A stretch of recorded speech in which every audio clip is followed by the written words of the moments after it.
हाँ, ठीक है, अब आ रही है, बीच में नहीं आ रही। सियासी गलियारे की हर हलचल,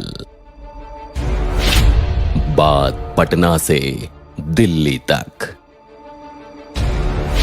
नजरों से टटोलेंगे, धड़कनों से गुजारेंगे, सबूतों पर कसेंगे, उदाहरणों से संवारेंगे। मुद्दा होगा आपका और बहस भी आपकी। देखिए आपकी बहस विद चंदन, रमाकांत चंदन के साथ एनबीटी बिहार पर। नमस्कार, एनबीटी पर मैं रमाकांत चंदन आपकी बहस में आपके साथ। आपकी बहस में आज फिर एक उस राजनीतिक गतिविधियों की चर्चा करेंगे जिससे बिहार की राजनीति में एक तरह से उबाल सा आ गया है। और इस विषय पर हमारे साथ बात करने के लिए जुड़ गए हैं भाजपा के प्रवक्ता डॉक्टर रामसागर सिंह जी, कांग्रेस के प्रवक्ता डॉक्टर हसनैन जी और हमारे राजनीतिक विशेषज्ञ डॉक्टर राजीव सिंह जी। तो आप सब हमको लगता है बिहार की राजनीति से लगातार अवगत हो रहे होंगे।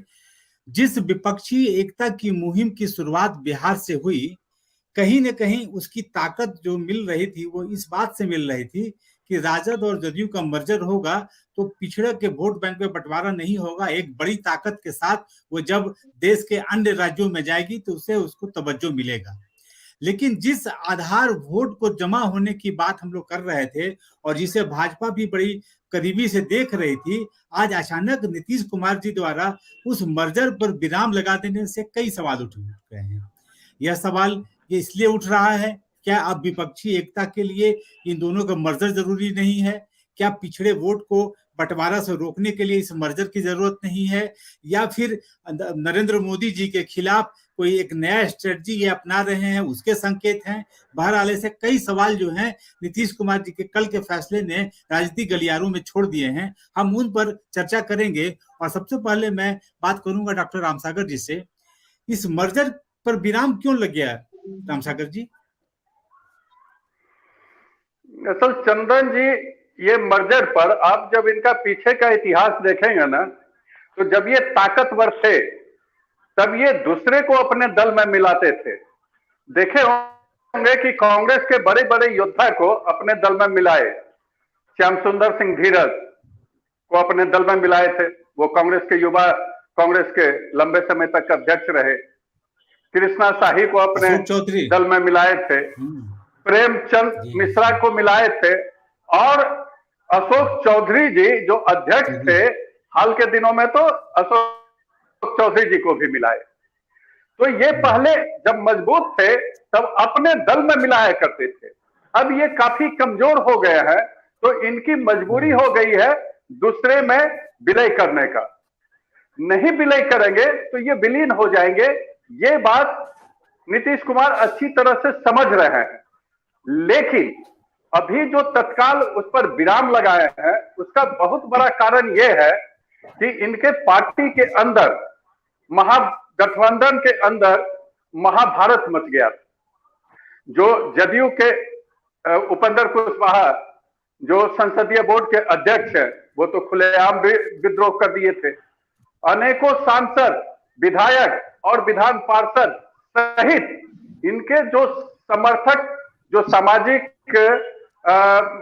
धारा के लोग जो इनको समर्थन करते थे, उसके अंदर भी विद्रोह था। वो भी इनको छोड़ने का मन बना लिए थे। तो अब ये चाह करके भी हमको जैसा लग रहा है कि हो सकता है कि कुढ़नी का देख लिया चुनाव, ये वोट जो इनका आधार वोट था कुर्मी और धानुक का, कुशवाहा का, वो नहीं शिफ्ट करा सके थे, नहीं ले पाए थे। वो भाजपा की तरफ शिफ्ट होता हुआ दिख रहा था, क्योंकि लोगों के दिलो दिमाग पर ये छा गया था कि ये तो तेजस्वी यादव को आगे बढ़ाएंगे, उसी के हाथों में नेतृत्व सौंपेंगे, तो हम क्यों जाएं फिर उधर।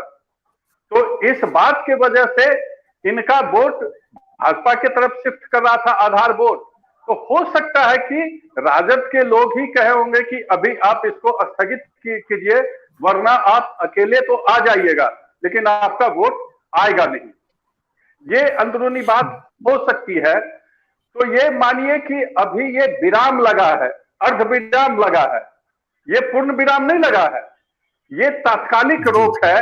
इनको विलय तो करना ही करना है, नहीं विलय करेंगे तो ये विलीन हो जाएंगे, ये जानते हैं। इसलिए ये तात्कालिक रोक है, अर्धविराम है। जी डॉक्टर हसनैन जी, क्या लगता है ये जो रामसागर जी कह रहे हैं ये विराम नहीं अर्ध विराम है, आगे इस फिर जो विलय की जो बात है उस पर फिर काम होगा? क्या आपको भी यह जानकारी है क्या कि पार्टी के भीतर विद्रोह हो गई थी इसलिए उन्होंने इसको विराम दिया है, या राजद सुप्रीमो अभी तैयार नहीं है मर्जर के लिए? जी चंदन जी, एक मैं भारतीय जनता पार्टी की जो पॉलिटिकल पॉलिसी होती है, राजनीतिक जो प्रचार होता है उनका, वो बहुत सोची समझी होती है। कभी भी एक चीज जान लीजिए, आप उठा करके देखेंगे, ये बातें जो मीडिया में जो हमेशा आई कि जदयू जो है आरजेडी से मिलने जा रहा है, कभी भी पार्टी के लेवल से नहीं आई, कभी पार्टी के लोगों ने नहीं बोला।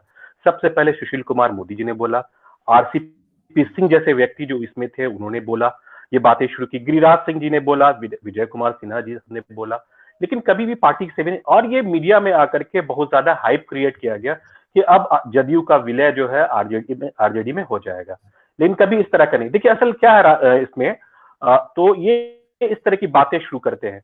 बिहार में सबसे बड़े क्या है, अभी भी जो भी कहे 2 उपचुनाव जीते हैं, मैं उनको मुबारकबाद देता हूं, लेकिन अभी भी इनको इस बात का है कि नीतीश के छवि के बराबर अभी भी इनके पास कोई ऐसा व्यक्ति नहीं बना सके हैं जो कि इनके लिए जो है एक चेहरा बनकर के बिहार की राजनीति में, चाहे लालू प्रसाद यादव हो, चाहे नीतीश बाबू हो, तेजस्वी यादव हो, के बराबर आ सके, जो जनता के पास जाकर के इस बात को कह सके कि मैं बिहार के विकास के लिए, बिहार को अग्रणी बनाने के लिए, बिहार को सबको एक साथ लेके चलने के लिए एक चेहरा बना सके, इसकी तलाश में है। तो इनकी राजनीति क्या होती है कि पहले चेहरा को लीक एजेंडा से हट करके उसको राजनीति कर, चाहे सेंट्रल में हो चाहे स्टेट में हो। तो अब नीतीश के टक्कर का नहीं, तो कोई ऐसा चेहरा लाओ, तो पहले उसकी ऐसे पार्टी ही पे ऐसा विराम लगा दो कि पार्टी ही खत्म हो रही है, तो उसका अस्तित्व मिट जाएगा। तो वो लोग वहां से करके चलो नीतीश बाबू के जो वोटर्स है वो हमारे पास आ जाएंगे। दूसरा, चिराग पासवान को कभी कभी ले आते हैं ये सामने, जो कि उनकी बातों को करे, जो कि 2020 से लेकर अब तक के ये जो हनुमान जी जो है वो इनके मोदी जी के वो चले आते हैं बीच में बार बार बोलने के लिए। तो देखिए ये सारा मनगढ़ंत है, जिसको पूरी तरह से नीतीश बाबू ने कल जो है 2 बातें करके एक अपना उत्तराधिकारी घोषित कर दिया, और साथ ही पूर्ण विराम लगा दिया। जो मीडिया में चर्चाएं थी कि हम जो है पार्टी का विलय करें, नीतीश बाबू ने ऐसा नहीं कहा। उन्होंने कहा कि फ्रंट पे आकर के अपने पूरे भारत में दौरा करूंगा और मेरा एक ही एम है कि मैं भाजपा को किसी तरह से सत्ता से बाहर करना। तो इस चीज को लेकर के तो बीजेपी तो कुछ बोलना चाहेगी ना भाई, इनके साथ जो इतने साथ संबंध रहा जब और जनता को क्या जवाब देंगे भाई? इतने सारे लंबे समय रहने के बावजूद भी आप जो है आज इनके बारे में बुराइयां करेंगे, तो कुछ ना कुछ तो मुद्दे उठा लेंगे। इस मुद्दों को उन्होंने ला करके कहा। एक बात रामसागर साहब जी ने एक बड़ा बात कही, मुझे हास्यास्पद लगता है जब ये बीजेपी वाले बोलते हैं कि दूसरे दल से लोगों को ले आते हैं। भैया आपने तो कोई इलेक्शन ही नहीं लड़ा, फिर भी सरकारें बना ली। नॉर्थ ईस्ट में कितनी जो स्टेट्स है वहां पे जो है क्या क्या दूसरे पार्टी ने इलेक्शन लिया, आपको 30 वोट आए, 72 वोट आए, असम में चुनाव लड़ करके, अरुणाचल में चुनाव लड़ करके, मणिपुर में चुनाव लड़ करके, समझ गए? तो चुनाव लड़ करके हमने सरकार बनाई है, जनता ने वोट करके सरकार बनाई है हमारी। सर मेरी बात सुन लीजिए सर, ये कहाँ बोल दिया जो है कड़वी होती है सर, सर सत्य बहुत कड़वी होती है सर, जरा सुन लीजिए। तो ये जो है पूरा करके तो इसलिए दूसरों का नाम लेकर के ये तो कितने लोग आज कितने आम लोगों के बीच में चर्चा है कि भाजपा का जो है कांग्रेसीकरण हो गया है। तो दूसरे दल के लोग कहां से भाजपा ही में गए और कहां गए? तो ये कहना कि दूसरे लोग हर दल, देखिए कुछ लोग होते हैं जो अपने विचारधारा को त्याग करके अपने सत्ता के सुख के लिए एक पार्टी को छोड़ के दूसरे पार्टी में चले जाते हैं, वैसे लोग हर दल में पाए जाते हैं और ज्यादातर भाजपा में आन दिनों है। अभी देखिए फिर जैसे ये कमजोर होंगे फिर जम करके दूसरे पास चले आएंगे, तो ये दूसरे दल से मिलना जो आना जाना रहता है। हसनैन जी, हम फिर आपके पास आएंगे। डॉक्टर राजीव सिंह जी, आपने दोनों लोगों को सुना, क्या आपको भी लगता है कि या तो मर्जर अर्धविराम है या मर्जर की कोई बात ही नहीं है? जी देखिए, मुझे तो ऐसा लगता है कि अभी ये अर्धविराम है। देखिए बिना आग के जो है ना धुआं नहीं उठता है। ये सच्ची बात है कि जदयू की तरफ से या किसी और पार्टी की तरफ से कभी नहीं कहा गया कि जदयू और आरजेडी का मर्ज होगा। ये तो हमेशा भाजपा वाले कहते हैं। लेकिन कहीं ना कहीं देखिए, तो इसलिए मैं कहीं ना कहीं हर चीज के पीछे कारण, आपने सुना होगा उपेंद्र कुशवाहा ने भी इस बात को माना कि 2014 में जो है नीतीश कुमार चाह रहे थे कि जदयू और आरजेडी और भी एसपी को मिला के मर्ज किया जाए। इसलिए उस बात को आधार मान के मैं ये कह सकता हूँ कि अभी जो है ये अर्धविराम है, पूर्ण विराम नहीं है, क्योंकि नीतीश कुमार ने कहा है तो फिलहाल उस पर अर्धविराम लगा है, लेकिन आगे संभावना को इनकार नहीं किया जा सकता है। एक चीज जो मैंने कई बार आपके पहले डिबेट में भी कहा कि जो कुडनी उपचुनाव है वो सिर्फ उपचुनाव नहीं था। मैंने कहा कि कुडनी उपचुनाव जो है वो चाहे वो भाजपा हो चाहे वो महागठबंधन हो, उसके लिए एक प्रतिष्ठा की बात थी। लेकिन अगर कुडनी उपचुनाव, मैंने पहले भी कहा था कि अगर नीतीश कुमार हारते हैं या महागठबंधन हारता है तो सबसे ज्यादा जो समस्या होगी, जो मुश्किलें पैदा होंगी, वो नीतीश कुमार को होंगी। और जब भी हमने ये देखा है, नीतीश कुमार जो है आज के समय में सबसे बुरे दौर से गुजर रहे हैं, मेरा ऐसा मानना है। बिहार में एक ऐसा कहावत बिहार में ऐसा चला था कि बिहार में बहार है नीतीश कुमार है, लेकिन जैसे हम आज सुन रहे हैं कि बिहार में आज जो है 50 से ज्यादा लोगों की मौत हो गई, तो मैं तो ये कहता हूँ कि बिहार में बहार नहीं है, बिहार में तो शराब है। तो मैं वही कह रहा हूँ कि देखिए आज के डेट में जो है नीतीश कुमार जो है चौतरफा, हम लोग काफी कुटनी उपचुनाव के बाद काफी परेशान है। अपनी पार्टी के अंदर पार्टी के जो अंदर के लोग हैं वो भी काफी विरोध कर रहे हैं, आरजेडी के लोग भी विरोध कर रहे हैं। तो मुझे ऐसा लगता है कि कहीं ना कहीं जो है उनका जो उनका बॉडी लैंग्वेज है, आपने देखा जो विधानसभा में जो नीतीश कुमार का जो बॉडी लैंग्वेज था, इस तरह की जो व्यवहार था, वो किसी भी सीएम से ऐसी हम अपेक्षा नहीं करते। लेकिन हमने जब भी देखा इससे पहले जो इनका बॉडी लैंग्वेज या ऐसा व्यवहार कब पाया गया, आपने देखा होगा 2 साल पहले वो आरजेडी में जब वो भाजपा के साथ थे तो तेजस्वी भी काफी नाराज हो गए थे। उस समय भी काफी बुरे दौर से गुजर रहे थे, क्योंकि विधानसभा का चुनाव हुआ था और जो जेडीयू जो है तीसरे नंबर की पार्टी हो गई थी। जो बड़े भाई के वो बन गए थे, छोटे भाई बन गए। तो मुझे ऐसा लगता है कि नीतीश कुमार जो है लगातार जो है अभी संकट के दौर से गुजर रहे हैं, पर फिर भी और इसीलिए उनकी जो खींच है, उनकी जो बॉडी लैंग्वेज है वो लगातार दिख रही है। पर ऐसा मेरा मानना है कि नीतीश कुमार देखिए एक मजे हुए राजनीतिक है, उनको राजनीति का चाणक्य कहा जाता है। मुझे लगता है कि वो धीरे धीरे इस दौर से बाहर आएंगे। और जहां तक मर्जर की बात है, इस बात से मैं बिल्कुल सहमत हूँ कि ये पूर्ण विराम नहीं है, ये अर्ध विराम है। मर्ज आगे जो है पूरा रास्ता खुला हुआ है। जी राजीव जी, हाँ रामसागर जी आपसे जानना चाहते हैं, दरअसल ये मर्जर की बात जिसे हसनैन जी भी नकार रहे हैं और राजीव सिंह भी जो कह रहे हैं, ऐसी स्थितियां भाजपा के द्वारा बनाई गई है। लेकिन हमको लगता है तथ्यात्मक बात यह है कि राजद के राष्ट्रीय अध्यक्ष के चुनाव के समय में ये बातें आई थी कि राजद हाँ, मैं यही बात कहने जा रहा था।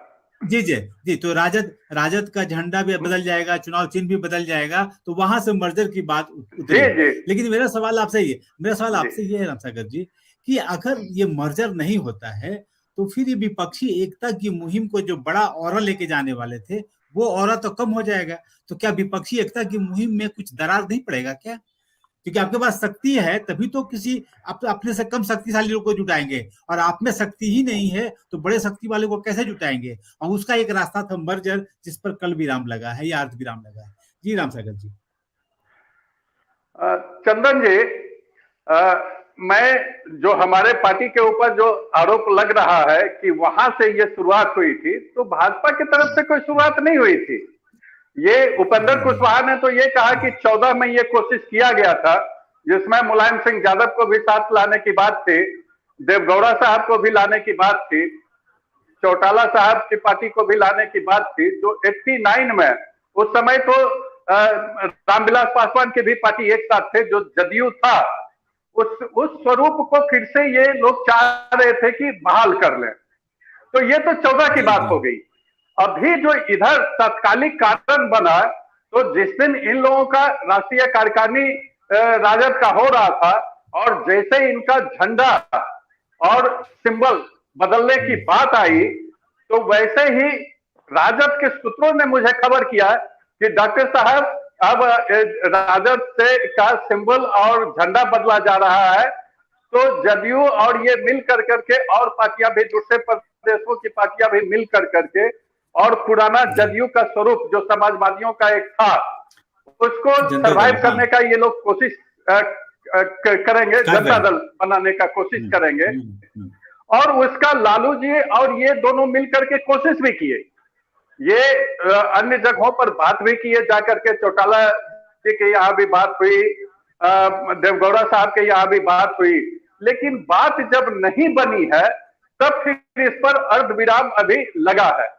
लेकिन ये कोई भाजपा की तरफ से ये बात नहीं उठाया गया था। ये बात तो राजद का जो सिंबल और झंडा जो बदला गया उस समय से ये बात उठी थी, ये राजद खेमे से बात उठी थी, और इसमें सच्चाई भी है, इसमें सच्चाई नहीं है ऐसा बात नहीं है। ये धुआं जो उठा वो वहां से उठा था और सच्चाई के आधार पर इस बात को आगे बढ़ाया गया था। और चंदन जी आप देख लीजिएगा कि ये लोग कोशिश आगे भी करेंगे, लेकिन समाजवादियों का जो रहा है कि कुछ समय के लिए मिलते हैं फिर बिछुड़ते हैं, मिलते हैं बिछुड़ते हैं, साथ रहने का इन लोगों का इतिहास रहा नहीं है, तो आगे भी हो सकता नहीं रहे। लेकिन ये प्रधानमंत्री का जो कैंडिडेट बनने का इनका सपना है कि हमको लोग मान ले, उसके तहत ये सारा काम कर रहे थे नीतीश जी, लेकिन वो होता हुआ नहीं दिख रहा है, क्योंकि ना तो वहां ये दिल्ली जा करके और केजरीवाल से भी बात किए थे, ममता बनर्जी को भी अपने फोल्ड में लाना चाह रहे हैं, लेकिन कोई इनके फोल्ड में आने वाला है नहीं। आप देखे ही होंगे कि केसी राव जी जब आए थे पटना तो ये उनका कुर्ता वो बैठाना चाह, एक कुर्ता खींच रहे थे, कुर्सी से उठा रहे थे। तो ये तो चल रहा है। कांग्रेस भी अपना दावा नहीं छोड़ेगी, दावा नहीं छोड़ेगी, क्योंकि कांग्रेस के पास सबसे ज्यादा एमपी है, क्यों वो अपना दावा छोड़ेगा? और उसमें भी नीतीश कुमार के लिए, जिनके ऊपर नीतीश के ऊपर तो इतने आरोप हैं, इतना चेहरा अब इनका गंदा हो गया है कि बिहार की जनता जब स्वीकार नहीं कर रही है, इनका दिमाग जब इनको स्वीकार नहीं कर रहा है, इनका दिमाग इनका साथ देना छोड़ दिया है, बिहार की जनता साथ देना छोड़ दिया है। आज तो विधानसभा में जो कह रहे थे कि अब तो हम इस बात का प्रचार जगह जगह करेंगे कि लोग को शराब परोसवा करके मरवाएंगे इनके पदाधिकारी लोग, और उसका ये प्रचार जगह जगह करेंगे। क्या हो गया इस व्यक्ति का दिमाग? अब तो इनको मानसिक आरोग्यशाला में जाकर के पहले अपना जांच ठीक से करवा लें, तब आप इस ओहदे को पकड़े। रामसागर जी, हम फिर आपके पास आएंगे। डॉक्टर हसनैन जी, डॉक्टर हसनैन जी, एक कहावत तो जरूर है कि समाजवादियों को एक पल्ले पे तौलना मेढक को तौलने जैसा है, लेकिन मेरा एक सवाल आपसे ये है कि आपको क्या लगता है कि राजद और जदयू के मर्जर के बाद जो स्थिति बनती वो विपक्षी एकता के लिए ताकतवर थी, या दोनों अलग अलग हैं तो ताकतवर हैं? और दूसरी बात ये कि जब राहुल गांधी लगातार 100 दिनों से ज्यादा अगर वो देश जोड़ो अभियान पर चल रहे हैं, तो फिर उनकी स्थिति इस बड़े परिप्रेक्ष्य में विपक्षी एकता में किस तरह से आप देखते हैं? देखिए चंदन जी, एक पहले दूसरा जो सवाल था राहुल गांधी के बारे में, मैं उसका उत्तर पहले देना चाहूंगा। आप इस बात को आप समझ ले, हम सभी इस बात से सहमत हैं कि कांग्रेस पार्टी में जो भारतीय जनता के बाद अभी सबसे ज्यादा जो वोट शेयर है जो वो कांग्रेस के पास है, और पैन इंडिया जो है पूरे भारत में, समस्त भारत में अगर किसी का सबसे ज्यादा वोटर अभी भाजपा के बाद है तो वो सबसे ज्यादा कांग्रेस का है, और कांग्रेस सबसे बड़ी पार्टी है, और अभी एमपीज भी उनके पास ज्यादा है, और हम दिन ब दिन मजबूत हो रहे हैं। अभी हमने देखा आपने कि इतने हिमाचल में हमने जहां चुनाव जीता है, और गुजरात में भी हमने अच्छा करते, लेकिन वहां पे तो पूरा प्रजातंत्र का हनन हुआ, जिस तरह से जो है 16,500 वोट जो है 1 घंटे में आया, वहां भी बहुत अच्छा हम करते, जहां ईवीएम का खेल चला, और वहां पे क्या वो सारी चीजें सबको ये इस पूरी तरह से दिख रहा है। तो भारत जोड़ो यात्रा से जो लोग जो और गुजरात में गड़बड़ था सर, हाँ सर मुझे बोल दे सर, मैं आप बोलते हैं, मैं नहीं बोलता सर, हम मुझे बोलने दिया। हाँ बोलिए। हाँ ये इंटरेस्ट होता है। हाँ ये देखिए, इसका जो उत्तर होता है ना, ये इंटरेस्ट की बातें होती हैं। आज आप ग्लोबल टाइम्स में जो आपका जो न्यूज आया है कि अगर भाजपा गुजरात हारती है तो चीन को नुकसान होगा, ये बता दीजिए कि क्या मतलब इसका तात्पर्य है, इसका समझा देंगे आपका, इसके बारे में क्लैरिफिकेशन देंगे आप? तो ये सोच लीजिए क्या मायने रखता है। वो गृह मंत्री वहां का, आरबीआई का वहां का, प्रधानमंत्री वहां का, एक अस्मिता का सवाल है। हिमाचल एक अस्मिता बहुत बड़ा राज्य नहीं था, इसलिए वहां पे आपने छेड़छाड़ करने की कोशिश नहीं की, आपने छेड़छाड़ वहां की है, समझ गए? और पूरी तरह से स्पष्ट है, ये कोई ऐसा नहीं कि हम हार गए तो इल्जाम लगा रहे हैं। तो दूसरा चीज देखिए, राहुल गांधी के साथ जो इतनी बड़ी जनसंख्या में लोग जो अपने आप आ रहे हैं, बिना बुलाए लोग आ रहे हैं, जुड़ रहे हैं, हर तरह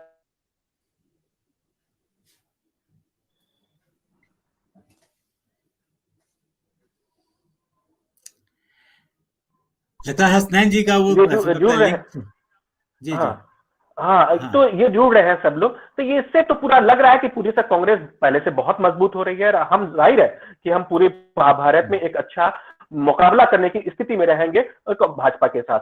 रहा आप देखिए, जी क्योंकि एक बिल्कुल। गठबंधन बनने की हाँ बात है, तो हम बिहार में गठबंधन हमने बनाया है, नीतीश कुमार को हमने यहाँ पे इसकी जिम्मेदारी दी है कि, और ये हमारे इसमें कांग्रेस का भी हाथ है, तो जाहिर अगर नया फ्रंट बनता है और वो उसके नीतीश बाबू चेहरे बनते हैं, जिसके कांग्रेस के जो, ये मैं नहीं कह सकता, हमारे जो राहुल गांधी है या अध्यक्ष हमारे जो मल्लिकार्जुन खड़गे, अगर उनको अपना नेतृत्व देते हैं तो अलग सी बात होती है, लेकिन हमारे पास एक मजबूत नेता है, राहुल गांधी जैसा है, मल्लिकार्जुन खड़गे है, और भी जो है बड़े बड़े नेता आए हैं, जी वो हमारे साथ है, तो हम किसी के बारे में कैसे अभी हम आश्वस्त कर दे।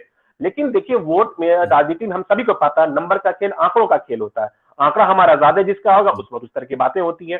तो अभी से पूरे, हाँ एक बात है, सबसे बड़ी चीज, हम बार बार इस बात को कई बार डिबेट में कह चुके हैं, अभी सारी जो विपक्षी पार्टियों का ये सबसे बड़ा असूल है कि 37 वर्सेस जो है 63 के रेशियो में हमको चलना, कैसे एक एक सीट पे हमारा एक गठबंधन बने, एक एक सीट हम कैसे जीते, वहां पे किस तरह से हमारे कैंडिडेट, इस बात की चर्चाएं ज्यादा होती हैं, ना कि हमारा कोई प्रधानमंत्री कैंडिडेट होगा। ये सारी अफवाहें मीडिया में जो है भाजपा के द्वारा है या भाजपा के लोगों के द्वारा है, ये ऐसा कुछ भी अभी महागठबंधन में इस तरह की बातें नहीं होती। ख्वाहिश सबको होती, मैं बार बार कहता हूँ, रामसागर जी को ख्वाहिश नहीं है कि मोदी जी को हटाकर उनको प्रधानमंत्री बन जाए, मैं डॉक्टर हसन को भी प्रधानमंत्री बन जाए, जो भी राजनीति से जुड़ा हुआ है, तो ऐसा देखिए ये कहना नहीं है डॉक्टर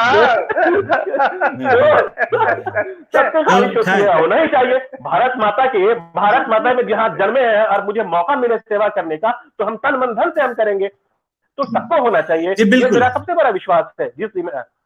हसनैन जी, फिर जो है कि हसनैन जी, राजीव जी से ले लेते हैं। राजीव जी, आपको क्या लगता है ये मर्जर पर जो विराम लगा है अभी तत्काल, वह आगामी जो उनकी योजना है कि हम पूरे देश में जोड़ेंगे, भाजपा के खिलाफ एक बड़ा विपक्ष बनाएंगे जो नरेंद्र मोदी जी को सत्ता से बेदखल कर दे, उस अभियान में इसका क्या असर पड़ेगा? नहीं, कैसे जोड़ेंगे? देखिए, ख्याली प्रोपेगेंडा जैसे अभी कांग्रेस के प्रवक्ता साथी बैठे हुए हैं, मैं आपके माध्यम से मैं इनसे भी कहना चाहूंगा, अभी गुजरात में चुनाव हो रहा था, वहां पे ऐसा लगा कि राहुल गांधी भारत जोड़ो यात्रा कर रहे हैं। अरे आप एक राजनीतिक दल चला रहे हैं, आप कोई एनजीओ थोड़ी चला रहे हैं। आपने गुजरात बिल्कुल छोड़ दिया। आपका जो है राहुल गांधी एक लोकप्रिय नेता है, कांग्रेस के जो है लोकप्रिय नेता है वहां पे, तो आपने पुल का छोड़ दिया। आप चुनाव हो रहा है गुजरात में, आप घूम रहे हैं कर्नाटक में। तो मैं, देखिए, मैं कोई भाजपा या किसी पार्टी का मैं समर्थक नहीं हूँ, लेकिन मैं ये बिल्कुल हर पार्टी को मैं कहता हूँ, हमारे जो साथी हैं, कि जो चुनाव कैसे लड़ना चाहिए भाजपा से सीखना चाहिए। भाजपा वाले जो है, चाहे वो राष्ट्रीय स्तर का चुनाव हो चाहे पंचायत का चुनाव हो, हमने देखा एक ऑडियो हिमाचल में, एक वहां के नेता सीधे प्रधानमंत्री ने उनको फोन किया कि आप वहां से अपना कैंडिडेट छोड़ दीजिए। तो मैं वही कह रहा हूँ कि देखिए कैसे होगा, कि देखिए सोचना, बिल्कुल हसनैन जी ने बिल्कुल कहा कि देखिए हर कोई चाहता है करना, प्रधानमंत्री रामसागर जी बनना चाहते होंगे, हसनैन जी भी बनना चाहते, जो भी है सबके अपने होते हैं, उसमें कोई गलत नहीं है, लेकिन आपका स्ट्रेटेजी तो होना चाहिए। नीतीश कुमार, मैं वही कह रहा हूँ कि नीतीश कुमार जो है अभी सबसे बुरे दौर से गुजर रहे हैं। अभी मैं बार बार मैं कुंडली उपचुनाव इसलिए ला रहा हूँ कि मैं एक उदाहरण के साथ आपको कहना चाहूंगा। कुंडली उपचुनाव हुआ, नीतीश कुमार को सबसे बड़ा झटका लगा, जेडीयू को सबसे बड़ा झटका लगा कि क्या दोनों तेजस्वी यादव नीतीश कुमार तो मिल गए हैं, लेकिन क्या कार्यकर्ताओं का दिल मिला है? क्या आरजेडी का जो वोट है, जेडीयू का वोट तो आरजेडी की तरफ शिफ्ट हो रहा है, लेकिन क्या आरजेडी का वोट जेडीयू की तरफ शिफ्ट हो रहा है? क्या वहां हम लोगों ने कई लोगों से बात की, कई कार्यकर्ता लोकल लोगों से बात की, वो कंफ्यूज हो रहे हैं। आरजेडी के लोगों ने कहा, कई मुसलमान साथियों से बात किया हमने, कई लोकल लोगों से बात किया, उन्होंने कहा कि नहीं, हम कंफ्यूज, हम तो आरजेडी के साथ हैं, हम नीतीश कुमार के साथ नहीं। तो नीतीश कुमार का सबसे बड़ा टेंशन यही भी है कि क्या जो आरजेडी, जो जेडीयू का जो आरजेडी का वोट इधर शिफ्ट नहीं हो रहा है। तो मैं वही कह रहा हूँ कि देखिए नीतीश कुमार के लिए बहुत संकट का समय है, और उनको हर चीज के लिए, और मुझे लगता है कि फिलहाल उनको बिहार पे ध्यान देना चाहिए। अभी बताइए 50 से ज्यादा बेगुनाह लोग मर गए हैं शराबबंदी के कारण। जो है शराबबंदी होनी चाहिए, मैं पहले भी कहा कि बिल्कुल होनी चाहिए, लेकिन आप नीति सही करिए ना। आप जहां के मुख्यमंत्री हैं वहां को छोड़ के आप दूसरे आप मेन फ्रंट की बात करते हैं। तो महत्वाकांक्षा कोई गलत नहीं है, महत्वाकांक्षा होनी चाहिए, हर लोगों में होनी चाहिए, लेकिन फिलहाल जो आपको जिम्मेदारी मिली हुई है उसको पूर्ण करने का प्रयास करना चाहिए। जी बिल्कुल। तो रामसागर जी, मेरा आपसे एक सवाल ये है कि आपके सूत्र क्या बताते हैं कि जिस तरह से लालू यादव ने यह अधिकृत किया था तेजस्वी यादव को कि ये इंटाइटल हैं अपना बदलने के लिए, चुनाव चिन्ह या झंडा जो बदलने के लिए है, तो क्या ऐसा तो नहीं कि यह विराम जो लगा है वो तेजस्वी के द्वारा ही लगा है कि हमें जब इनका कोई फायदा मिल नहीं रहा है लगातार 3 चुनावों में, तो हम मर्ज करके क्यों हम एक बड़े झुंड को अपने में शामिल करें, हम स्वतः क्यों नहीं, जब मेरे पास आधार वोट है तो हम अकेले क्यों नहीं रहे? क्या ऐसा भी संभावना लग रही है क्या आपको? देखिए, असल चंदन जी था क्या कि लालू जी जब दोनों के बीच समझौता हुआ तो लालू जी ने इनको प्रधानमंत्री का पद का लॉलीपॉप नीतीश कुमार को दे दिए, तो नीतीश कुमार भी रिटर्न गिफ्ट में मुख्यमंत्री का 25 का पद तेजस्वी यादव को लौटा दिए रिटर्न गिफ्ट के रूप में। और ये खेल दोनों के बीच दोनों जानते हैं, नीतीश कुमार भी जानते हैं कि मैं 24 में प्रधानमंत्री नहीं बनूंगा, और तेजस्वी यादव भी जब इनके साथ 2 साल रह जाएंगे तो ये भी 25 में मुख्यमंत्री नहीं बनेंगे। इस बात का एहसास राजद के नेताओं को अभी इन 3 चुनावों में, जो मोकामा, गोपालगंज और कुरहनी में जो चुनाव हुआ, उसके बाद राजद के शीर्ष नेताओं को पता लग गया है, जनता का नब्ज पकड़े हैं कि नीतीश कुमार जी को छोड़ करके इनके समर्थक, इनके वोटर बीजेपी के तरफ शिफ्ट कर रहा है।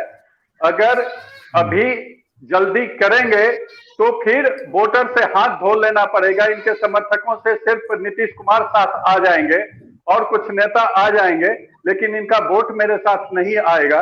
इसलिए इनको कहा गया होगा कि अभी आप अपने दल को ही समेटिए, क्योंकि ये भी चर्चा चल गई थी कि उपेंद्र कुशवाहा भी कहीं दूसरे जगह बात कर रहे हैं, फिर से अपने दल को रिवाइव करेंगे। इस तरह की बात, तो न तो इनके पास कुशवाहा वोट रहता, न कुर्मी का वोट रहेगा, न धानु का रहेगा, तो फिर इनकी उपयोगिता क्या है? अब इनका चेहरा तो गड़बड़ हो ही गए, सुशासन बाबू से ये समीक्षा बाबू और दुशासन बाबू बन गए हैं। अब जब कहते हैं कि महात्मा गांधी का जिक्र कर करके शराब का तो करते हैं, तो वो तो झूठ भी बोलने के लिए, असत्य बोलने के लिए नहीं कहे थे, लेकिन ये बार बार असत्य बोलते रहते हैं नीतीश कुमार। और शराबबंदी का तो बात है, गांजा पर क्यों रोक नहीं, ये भी बिहार के लोग चर्चा करते हैं कि गांजा पर क्यों नहीं रोक लगाते हैं नीतीश कुमार जी। ये जो सूखा वाला जो चल रहा है, लोग सोल्यूशन पी रहे हैं, चरस पी रहे हैं, तो गांजा पर भी नीतीश कुमार को रोक लगाना चाहिए और कड़ाई करना चाहिए। जितना शराब पर कर रहे हैं उतना गांजा पर भी करेंगे, रोक लगाए। इस तरह की चर्चा बिहार के लोग कर रहे हैं। अब पता नहीं क्यों गांजा का चर्चा करते हैं, ये हम नहीं बता सकते हैं, ये तो बिहार की जनता ही बताएगी कि क्यों नीतीश कुमार जी के ऊपर कहा जाता है कि भाई गांजा वाला पर क्यों नहीं ये कड़ाई करते हैं जितना शराब वाला पर कर रहे हैं। जी बिल्कुल, हम फिर इस पर आएंगे। हसनैन जी, समय चूंकि समाप्त हो रहा है, हम आपसे चाहेंगे कि आपको क्या लगता है इस मर्जर न होने का आगामी राजनीतिक प्रभाव क्या पड़ने जा रहा है? कोई नकारात्मक या सकारात्मक आप देख रहे हैं इस मर्जर के न होने? एक पूरी तरह से, ये मैं चंदन जी, मैं एक साफ लफ्ज से कहना चाहूंगा, ये पूरी तरह से एक अफवाह था, एक रूमर था जो बीजेपी के जरिए से पूरे माहौल को बना करने के लिए रहा। दूसरा बात, हम राम सागर जी कह रहे थे अभी कि भाई ये कि शराबबंदी के बंद है लेकिन गांजा क्यों नहीं है। भाई आप इनके साथ रह के शपथ लिया था, आप भी आवाज अभी बुलंद करी विपक्ष में है, आप गांजा पे बंदी के लिए कर दीजिए, या कहिए अगर बहुत ज्यादा आपको परेशानी अगर लग रही है शराबबंदी से तो आप कहिए शराब को फिर से लागू कर दीजिए। दूसरी चीज, एक और मैं छोटा संक्षेप में कहना चाहूंगा, राजीव जी की एक बात मैंने सुनी थी पहले, कहा कि उन्होंने कहा था मुझे कि किसी से इलेक्शन लड़ने की रणनीति सीखनी है तो भाजपा से नहीं। मैं एकदम सहमत नहीं हूं इससे। मैं प्रधानमंत्री बना के हम लोगों ने भेजा है उनको कि देश चलाने के लिए, चुनाव मंत्री बनने के लिए नहीं भेजा है। जो एक प्रधानमंत्री देश का जो है 2 हफ्ते जाकर के बैठ जाता है किसी एक राज्य में सिर्फ चुनाव जीतने के लिए, तो ये कैसी प्रधानमंत्री है? आपके विकास कार्य जो कहां चले जाते हैं? आप यहाँ जो है अभी अरुणाचल प्रदेश में वहां पे चीन आके कब्जा कर लेता है, लड़ाई झगड़ा करता है, उस पर आपका कोई वक्तव्य नहीं आता है। ये कैसी आपकी राजनीति है? सिर्फ आपको चुनाव जीतना ही लक्ष्य है कि देश चलाना लक्ष्य है? ये पहले आप समझा दीजिए। और आप देख लीजिएगा, अगर वहां थोड़ा सा मैं इसलिए बोलना चाह रहा हूं कि आप अगर वहां देखिए 1000 से ज्यादा अफसरों को आपने तबादला किया, पूरी संस्थाएं वहां जाकर बैठी, पूरा पीओ में जाकर वहां बैठा हुआ था। ऐसे देश नहीं चलता है, सिर्फ चुनाव जीता जा सकता है। मैं इसी के साथ उस पर रक्षा मंत्री बोलेंगे, उस पर सेना बोलेगी, रक्षा मंत्री भी बोल दिया, सेना भी बोल दी है अरुणाचल पर। अच्छा, क्योंकि प्रधानमंत्री बोलना जरूरी होता है क्या? ये कमजोर प्रधानमंत्री थोड़े हैं मनमोहन सिंह की तरह। राम सागर जी, सर समय लाल हाथ जो है देश में दिखता है सर, लाल हाथ जो है ना चाइना के लिए नहीं दिखता है सर। ग्लोबल टाइम्स ने साफ कर दिया है, ग्लोबल टाइम्स ने सर साफ कर दिया है कि क्या दिखता है सर। जी सर। तो बहरहाल ये जो मर्जर का जो सवाल है, इसे हमारे वक्ता जो हैं इसे अर्धविराम मानते हैं, वहीं कांग्रेस प्रवक्ता मानते हैं कि बातें कहीं थी भी नहीं। लेकिन इतना तो तय है कि अब नीतीश कुमार की इस घोषणा का आगामी राजनीतिक क्षेत्र में कुछ न कुछ प्रभाव जरूर पड़ेगा। और अब देखते हैं आने वाले समय में कौन सा कैसा प्रभाव पड़ता है विपक्षी एकता के मुहिम में। लेकिन आप सबों के आज इस बहस में शामिल होने के लिए मेरी तरफ से बहुत बहुत धन्यवाद, और हम फिर मिलेंगे आपके साथ किसी नए विषय पर आपकी बहस में। धन्यवाद।